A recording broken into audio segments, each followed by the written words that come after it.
So, this season finale was everything and more. Oh my god, this was just amazing. There were moments in here that I literally went, holy shit. So, I'm going to be talking about the the two-part finale, The Invasion, which is the TMNT Season 2 finale of, obviously, Teenage Mutant Ninja Turtles, which, wow, this was nothing short of epic. Oh my god. And there were some twists in here that just made me go, holy fuck. So, let's kick things off with, and obviously, yes, there will be spoilers for this review, so if you don't want to be spoiled, I suggest you leave now. Okay, I'm guessing if you're still here, you want to be spoiled, or you've already seen the episode. So let's kick things off with the start of it. Now we start off with all of New York. It's snowing in New York, and Irma is, she doesn't look cold, and she's talking with April, and she's like, the cold never really bothered me anyway. I'm like, sneaky there. Sneaky. Ninja Turtles, sneaky. But what happens is that they get attacked by footbots, and April is forced to show Irma the Turtles' lair, and they're still trying to find Karai. And while this is going on, Raph and Casey are doing that. They're searching for Karai. And what happens when they get back to the lair with Splinter, Michelangelo, Donnie, and Leo, and Leo and Donnie at the time are arguing over how to deal with the oncoming, Krang invasion, which is apparently coming imminently. And Donnie suggests we should use the turtle mech, and Donnie says that we should use the turtle mech, and Leo is pretty much like, no, it's too slow, it's not going to be able to help us in any way. And they're kind of torn on that. Then in comes April with Irma, and, this is the big moment where they finally are revealed, oh my god, Irma's finally met the Turtles. Then suddenly this happens. Irma transforms into a fucking robot controlled by a Krang. That moment right there made me go, holy shit, oh my god, because they mentioned something in the Big Trouble in Little Chinatown reference galore episode where she's like, you have a power that I don't know about, and we finally discover, it's a fucking robot controlled by a Krang, and not only that, it's a Krang voiced by Gilbert Godfrey. Did anyone see this coming? That's a moment that nearly made me drop my beer.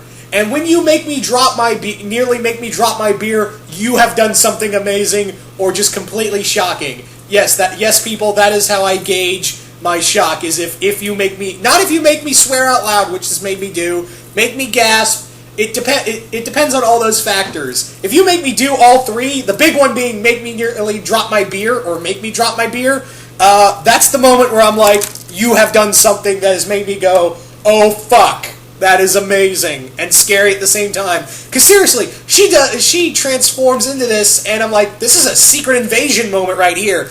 And it's not just like I said, it's a Krang voiced by Gilbert Godfrey, and he's voiced this thing called Krang Subprime, which is the ultimate Krang infiltrator. And that's when the invasion starts. He locks on the location, Krang start just piling into the lair. They are piling in there. Meanwhile, Raph and Casey finally find Karai, but then, boom, the invasion starts on their end, and they're cut off from the rest of the team. And, Leo, April, Casey, Mikey, Donnie, and Splinter are being just overrun by the Krang Subprime and his forces. And it gets bad. Seriously. There's even a creepy moment where the Irma robot head pops off and starts attacking people. Dear Lord, it's a freaky-ass scene. So, they take off. Even Ice Cream Cat fights a little in that scene as well. And we also have, the Foot Clan, who are working alongside, even though they know it's a really bad idea, working alongside the Krang to conquer New York City. And in return, they'll get a retro mutagen to cure Karai and also help destroy the Turtles. And yeah, all the Krang ask is that the Foot Clan help them conquer the world. It almost has that Turtles in Time kind of, if you guys remember the newest issue of Turtles in Time, where they go to the future and discover that the Krang and the Foot Clan have divided up the world after conquering it. So it almost has that kind of feel to it. So, yeah, the Turtles take off, but while Splinter holds off Krang Subprime, and then Leo gets cut off from the rest of the group, and only Mikey, Donnie, and April manage to escape. Meanwhile, Casey and Raph are still in the middle of the whole invasion that's going on, and yeah, then the Krang warships, so the Krang walkers, Krang, everything is spilling out there, and they're going off into a huge ass conquest. They are gearing up. They have planned this for a while, and they are out there. And yeah, suddenly Krang Prime shows up, and yeah, Krang Prime shows up, and she just is in this giant mech suit with a mutagen gun that is just starts terraforming all of New York. In just less than a few hours, New York is under the control of the Foot Clan and the Krang. But however, Shredder's got some other plans for preferably Leo. And in here, Leo is cut off from the rest of the Turtles and is fighting the Utrom. Why do I keep wanting to say Utrom? I mean the Krang. I mean, both are acceptable, but it's Krang in this series. Anyway, so he gets cut off, and Footbots start fighting, and Leo, man, there are some great fight sequences between Leo. There's some great fight sequences in this episode. This entire 2-part, hour-long special, this had some really frickin' epic fight sequences. Dear Lord, were there some great fights in this. Especially with, Leo all by himself getting smacked, getting punched by all these Footbots, and he's not giving up. He's just fighting with one sword. He's just hacking and slashing, and yeah, it's a really there are some really brutal scenes in here, especially with the fight with Leo, just getting smacked around. But however, Donnie, April, Mikey, and those guys managed to make it to April's apartment with her father. Her dad's obviously just freaking out because the Krang did shit to him. And yeah, it's not good. It is not good. Meanwhile, Raph and Casey are trying to get back to their apartment to regroup, and yeah, they're in the middle of it. They're in the thick of it. While this group called the Earth Defense Force tries fighting off the Krang Prime. I'm pretty sure we'll see those guys again in the next season. But yeah, it ends on a really dark note on the first part. It just ends on a dark note of Splinter, who manages to defeat the Krang Subprime, luckily. He gets off with luckily, but then gets cut off by a bunch of other Krang. It just leaves off on a dark note, and yeah, that's where we kick off with the second half, where Splinter gets rescued by Leatherhead, and Leatherhead and Splinter team up to go off to find the rest of the Turtles. And that's a really cool team up. I gotta say, Leatherhead and Splinter teaming up, that's really, that's really awesome. I kind of like it when, sometimes heroes that you don't really see working together, you don't normally see, them playing off one another or teaming up. I like when they, unite sometimes, how total opposites team up. I kind of like that, so mixing Splinter with Leatherhead was an interesting team up right there. But yeah, getting back to the fight with Leonardo, he's getting his ass kicked. I'm sorry, you're hearing some bones break in this fight. This feels pretty brutal. This is a really brutal fight. And yeah, Leo ain't going down. Even when he's just down to his just down to his fists, he's fighting. Then he takes on Zever, Tiger Claw, and Razar all at once. Man, he's holding his own. And this is the point where we discover why Shredder's attacking Leonardo privately. Because he wants to take out all of the sons one by one. Obviously, Leo being the most trained, he wants to take him out first. And a lot of people were speculating maybe he wants to take Leonardo and do the same thing as they did in the IDW comics during the City Fall story arc, where Shredder mind-controlled Leo into becoming his, one of his lieutenants. So we kind of thought that, but no, that's not the case. He just wants, vengeance for taking. He wants to make Splinter hurt. And yeah, the fight continues, and Splinter finally makes his way right after Leonardo gets his ass kicked, and they discover, Donnie and the others are at April's house. So Shredder just tells him flat up, go there, no survivors. And that's when, just as they leave, Splinter shows up, and Splinter and Shredder, it's always epic to see this, but this is one of the more brutal fights. Actually, this is the most brutal fight I've ever seen between Shredder and Splinter. Those two just go at it. You can literally hear bones break in this fight. Like, you're hearing stuff go crack. It's, again, this series has been really good at mixing, the humor with the darkness, and yeah, it's man.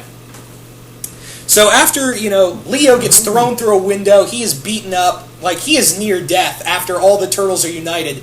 They manage to escape to, what has also made me happy is that we find out April's dad's van is exactly like the Shellraiser we had back in the 80s cartoon. But then suddenly April's dad gets mutated again by Krang Prime. Meanwhile, they're trying to escape Footbots, Krang, it's hell, and meanwhile, back with, so they want to regroup back at the lair, but meanwhile, back at the fight with Splinter and Shredder, Shredder actually gets the upper hand on,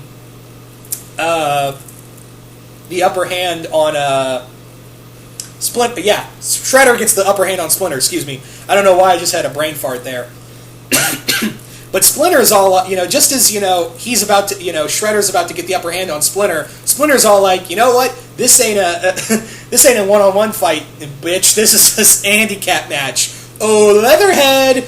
That didn't really happen, but that's pretty much how it went in my head. Leatherhead just comes busting through, grabs Shredder, and shakes his ass around like a rag doll in a dog's mouth. And you can, hear those teeth punching through through his armor into his ribs.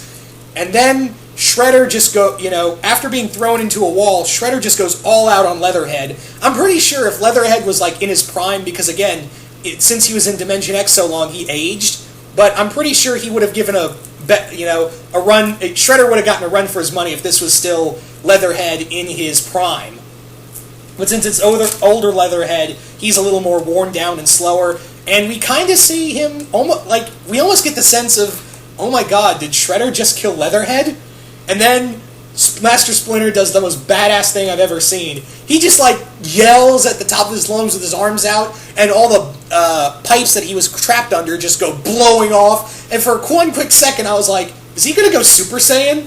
Really, I can't be the only person who had that thought of, it had a Dragon Ball Z moment, where that moment with Splinter blowing off all the, with just that high pitch, that yell of anger and all the bars flying everywhere.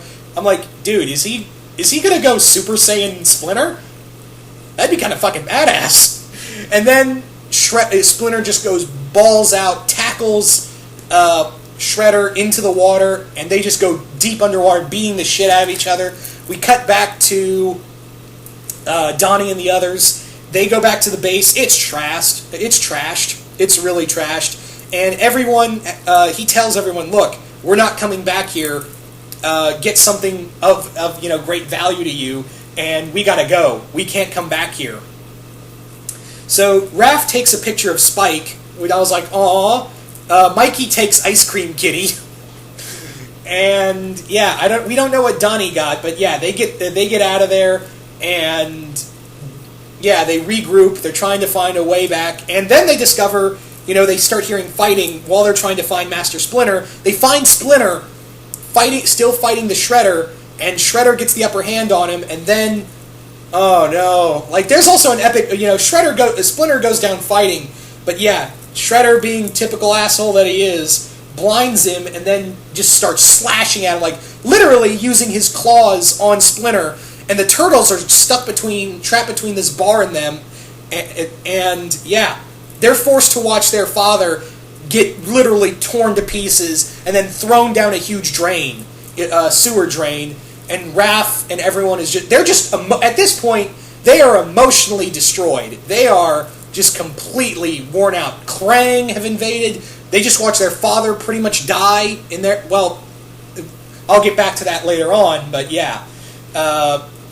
They are just worn out. They are beat. And then April actually steps up and says, "No, we're not. This isn't. This isn't going to happen. We're going to get through this." And that's when they break out the turtleneck, and that thing whips some ass. It was really cool because they're literally burning Krang. They're stomping on them. But then Krang Prime shows up, and there's an epic battle. And Krang Prime is huge. The turtle mech is puny compared to the Krang Prime, but they managed to beat her. Very clever, by the way. But then, Krang Prime crawls out of that, like, "Nah, bitch, this ain't over." Crawls out of her mech suit and comes after them. And then April goes all Jean Grey on Krang Prime, and I think she just lobotomized Krang Prime. I'm just saying. I think she just friggin' lobotomized her. And then they all escape with Casey driving them off on the new Shellraiser. That's what I'm calling it. And they drive off to They're pretty much going to Northampton, guys. They're going because she pretty much says, "Look, there's an old house my family once had up north. We're going to go there to stay where the heat's off." And I'm like, Northampton, there you go.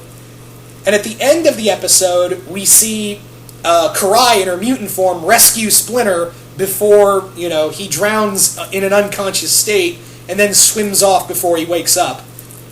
The Turtles got their ass handed to them in this episode, but it was so good. This two-parter was so good, and like I said, I am going to be doing episode reviews of Teenage Mutant Ninja Turtles. I know they're online, but I'm going to wait, since they're on TV, I'm going to wait till they're on TV to do the reviews. But yeah, this was fucking epic. I'm sorry, guys. This was just a really great two-parter. Man. And it's really cool to see that, Season 3 is coming soon. I'm really excited for all that. And again, I know it's online right now, but I'm going to wait because, not everyone has seen it online yet.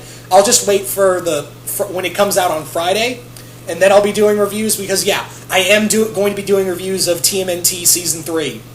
So look out for those. But anyway, you guys tell me, what did you guys think of this two-part season finale? Did you guys like it? Did you guys hate it? What do you think's in store next for the Turtles in Northampton? Because we do know we're getting Mondo Gecko. We're getting a villain voiced by Robert Englund, the frickin' Freddy Krueger himself, alongside John Kassir, who is, most of you guys would know, is the Deadpool from Marvel Ultimate Alliance, but also he was the Crypt Keeper. And they're playing evil beaver versions of the Care Bears.